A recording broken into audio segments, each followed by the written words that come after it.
welcome to another episode of Clark Talks About Things and Stuff, where I talk about things and stuff.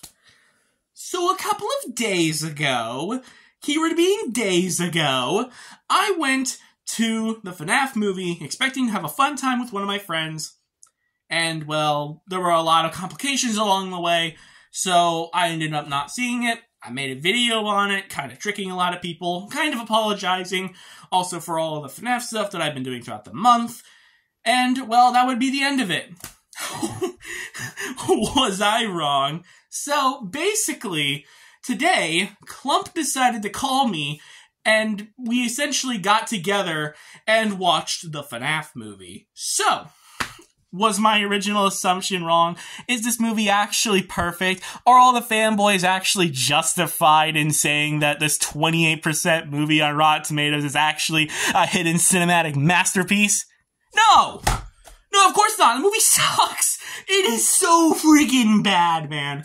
Oh my god. Even as a fan of the Five Nights games, this is abhorrent. It is a horrible movie. So, I'm gonna do what I originally planned on doing with that original FNaF movie video, and just gonna give you a slight rambly video. And reminder, I had another video planned for this time slot. I guess not anymore.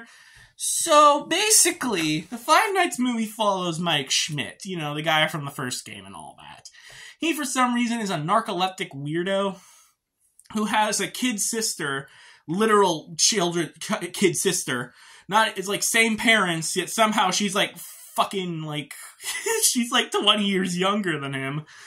And yet, he has narcolepsy and has one recurring dream throughout pretty much the entire movie about like, oh no, my brother Garrett, he's gone! And so, basically, he tries to, you know, do his life and all that, and then one of the first scenes with Mike, is that he assaults somebody. Granted, they were looking like a pedophile and stealing their child, but, you know, whatever. Mike Schmidt just casually beating someone up because of, you know, having their own kid. Makes sense. We already knew the movie was going to be perfect from that part, weren't we? So, yeah, basically, William Afton, who's not named William Afton until the end of the movie because he has a different alias and all that shit, essentially, he's all like, hey, wait a minute. Mike Schmidt, right?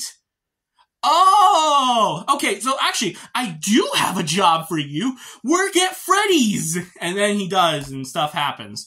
That's basically the general, like, beginning of the movie. And it takes, like, 30 minutes or whatever to actually see the animatronics. It's like they're all shrouded in shadows and shit until that point.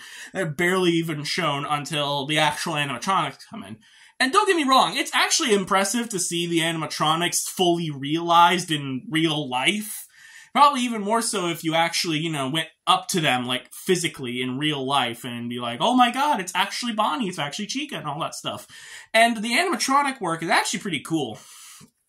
You can definitely tell, though, when scenes are actually using the animatronic versions of the characters, and whoever's just in the suit trying to, you know, play off as the character of being robotic and all that. A necessary evil, I understand. But one of the big problems with this is that we don't really see Foxy run. Which, if we know FNaF, you know that he run real fast. Until Ultimate Custom Night where he just tears himself, I guess. But he doesn't even do that in the movie either. So yeah. Anyways, Mike basically goes to Freddy's and then he has, again, the same dream again. Like, there's 5 different fucking dream sequences in this whole damn movie. Actually, probably even more so than 5. Where basically, he goes to Nebraska or some shit. And basically is with the child souls. We'll talk about them in a moment. But yeah, basically, they are all like, oh, we exist, and we can also hurt you. And then they do. Mainly Foxy, harms Mike, and like it actually like transfers over, like he has a gash on his arm, which I thought, oh, okay, they're gonna showcase that Foxy is the one who actually gashed him in real life. You know, the animatronics are legitimately getting into the office and physically hurting him, but we don't. Like, when Foxy is finally brought out on stage, and I'm looking at that hook. Oh my god, is there dried blood on that? No, of course there's not any dried blood on it. Because the movie's rated PG-13, hooray. But anyways, yeah, another character who is just kind of randomly inserted is Vanessa, which is the daughter of Michael? What? Yeah, for some reason, Vanessa is the daughter to Michael Afton. I don't fucking get it exactly. I don't get why they did this outside of just, we need to have Vanessa in this movie because that's the thing that people know. And when you do look at Freddy's, like the actual location, they do have a lot of in-jokes and all that stuff. For instance, the very obvious one, there's like a dog animatronic that's supposed to be Sparky the dog or some shit. But like, you could also see like the Sanchi plushies, like in the prize counter. You can see that horrible looking Chica mask. You know, it's cool or whatever that you throw in Easter eggs and stuff here. But again, it's kind of at the expense of the story, which I need to get back to talking about. So basically, he sits there for 5 nights, he goes to fucking sleep instead of actually doing his job because, well, you're mostly just sitting there in the office anyway, I guess. Might as well go to sleep. He says he can't work nights. That's the reason why. Anyways, basically, his kid sister gets reintroduced into the movie as like, hey, I am an empath and I can talk to children ghosts. Where was this in the rest of the franchise exactly? Nowhere. It was pulled out of their asses. Same thing with the whole drawing thing as well. Because all the characters, particularly the animatronic one, all the animatronics, for some reason, love drawings. Yet, they basically can't draw themselves. So basically, communication is either through the drawings that this little girl writes, or whatever the hell they do in the dream sequences. So yeah, that's the case. And you know, they kind of do some more stuff. Basically, at one point, Mike brings the kid sister in, and this is the worst part of the whole goddamn movie, because we have these, we have this scene where basically they're all building like a pillow fort or whatever, and it's like, why is this here? Like, it's a complete and total scene disruptor, and reminder that the last time we saw these guys, they were beating people up. I'll get to that subplot in a moment until why it doesn't fucking matter in the story whatsoever. But, basically, basically, after that moment, the kids are now all like, hey guys, we want the little girl to be with us now, and have her being animatronic like us. And I don't get it. Like, it's like, why? Why do you want to be animatronic? Oh, wait, no, that's because the child's souls work for Afton in this movie. Why? Why do the children's souls work for Afton in this movie? It makes no sense. Oh, wait, no, sorry. Sorry, guys. There's a drawing on a drawing board that showcases the kids having fun with the yellow rabbit, as opposed to them being all like, oh, wait a minute, I think I actually was tricked by that yellow rabbit and fucking stabbed in the chest. I mean, seriously, that's the climax of the movie, basically. Like, what, like, I don't know, William Afton, I don't fucking know, Michael William, I know there's an important, like, lore distinction between those two, but, like, I can't, I always get them mixed up, I don't know why. But anyways, basically, they're in the Springlock suit and all that crap, and the little girl is all like, wait a minute, I need to draw a picture so that the animatronics don't attack me, but attack the villain. So she grabs like a caution sign, starts writing on it, and then they put it up on the drawing board and take down the original, like, yellow rabbit drawing. And then it showcases, oh wait, the yellow rabbit stabbed us and deaded. Oh, maybe we should turn on this guy instead. Like, what? You're telling me that's not fucking obvious? Like in FNaF 1, they basically hired a security guard to make sure that the animatronics wouldn't go after William, Michael, whatever. And in FNaF 3, we see Michael, William, whatever, tear apart the animatronics so that they can't really do anything to him. And eventually, they do actually do something to him, and then kill him, like, inadvertently by having him hide in the Springlock suit and die in the back room. This is a poorly done version of that, basically, where for some reason the children's souls, you know, the ones that got fucking killed by this mass serial killer over here, they decide to work for him and not try and say to Mike, oh, please, like, I don't know, burn down Freddy's or something so that our souls could be released or some shit like that. Like, they say, like, oh, what will you do in order to tell me about Garrett or whatever? And then they're all like, well, just bring me your kid's sister. We want to make her an animatronic just like us. Oh yeah, speaking of animatronics, I almost forgot. So, in this movie, we have Golden Freddy. He is not really, he doesn't talk. They don't really have a kid associated with them outside of like a little girl on the outside. The children's souls are really downplayed in this movie. And that includes Golden Freddy, because Golden Freddy has 2 fucking scenes in this movie. Literally 2 scenes.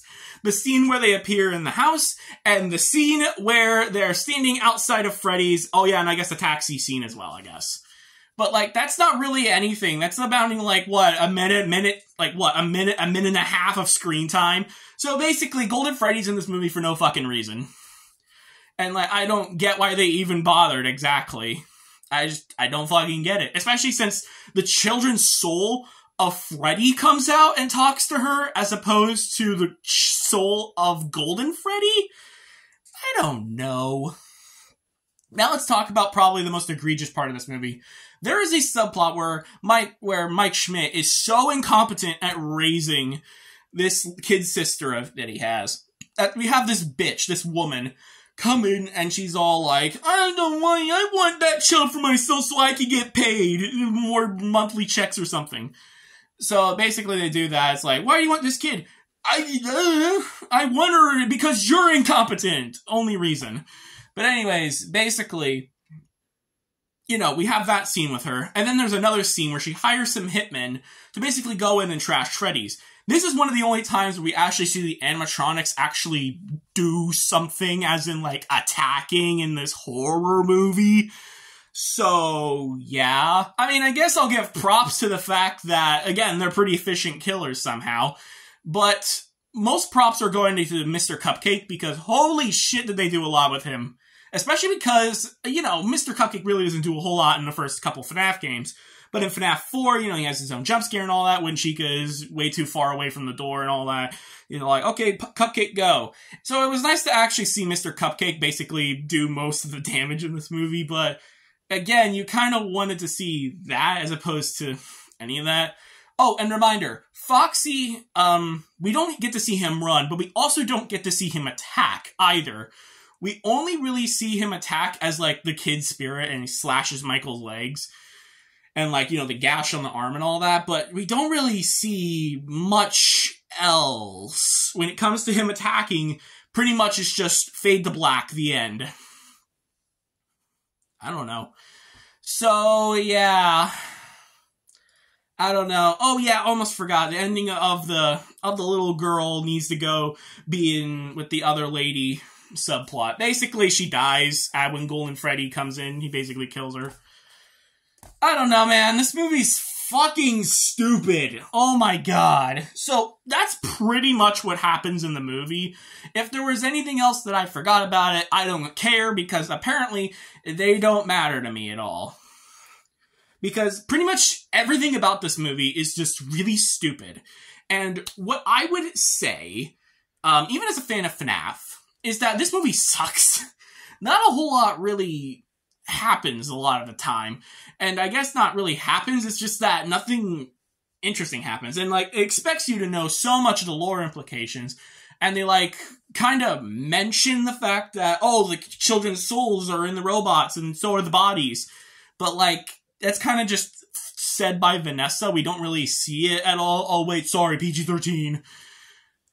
But, like, I don't know, man. I feel like if you're going to do, like, an adaptation like this, I feel like you probably should try and make the story a little bit more simpler for older fans. And that's mainly the reason onto why a lot of people kind of have a problem with this movie, mainly the critics.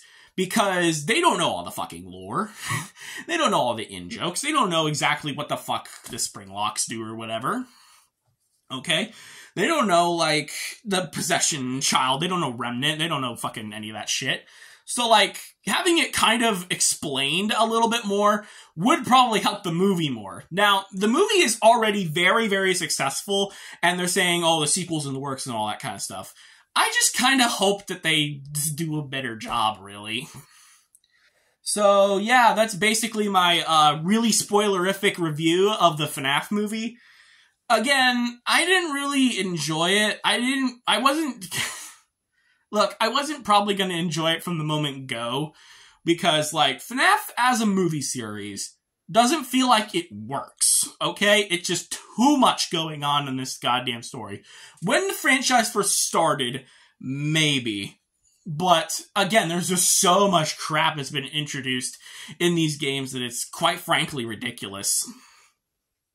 Like on night 7 of the first game, I already mentioned this in a Twitter post, but at the ending of night 7, there's a joke about, oh, you smell bad, so you're fired.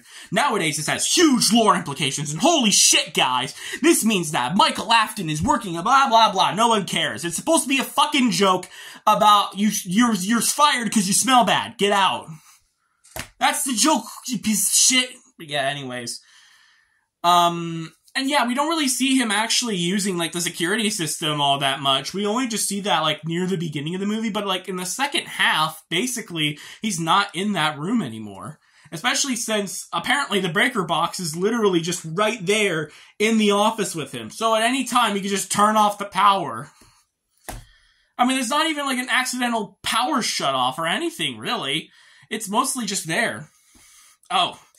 Oh, yeah, and also, Balloon Boy's jump scare gag. I don't get it. Why did they add that? So, yeah, in conclusion, Five Nights, the movie, is not good. Let's just put it that way. A lot of people probably won't get into it, but, like, fans, of course, they're gonna know every little fucking thing, like, oh my god, it's so amazing, blah, blah, blah. And I'm just kind of tired of this fanboyism, okay? I'm tired of this fanboyism where the movie comes out, it's, like, really structurally not good, like the original Sonic movie, how most of the movie is taking place on Earth, as opposed to, oh, I don't fucking know, the place that we wanted to see on film, you know, Green Hill Zone, Spring Yard Zone, any of that shit. But no, it's mostly just trying to get to fucking Sacramento. This movie kind of has, and then everyone just praises it, okay? Just everyone praises it for being, oh, it's so amazing, it's peak, guys! It's like, no, it's not. This movie is, it's just bad. What more do you want me to say? So yeah, thank you all for watching this video to the very end, and I'll see you all next time when I have more things and stuff to talk about.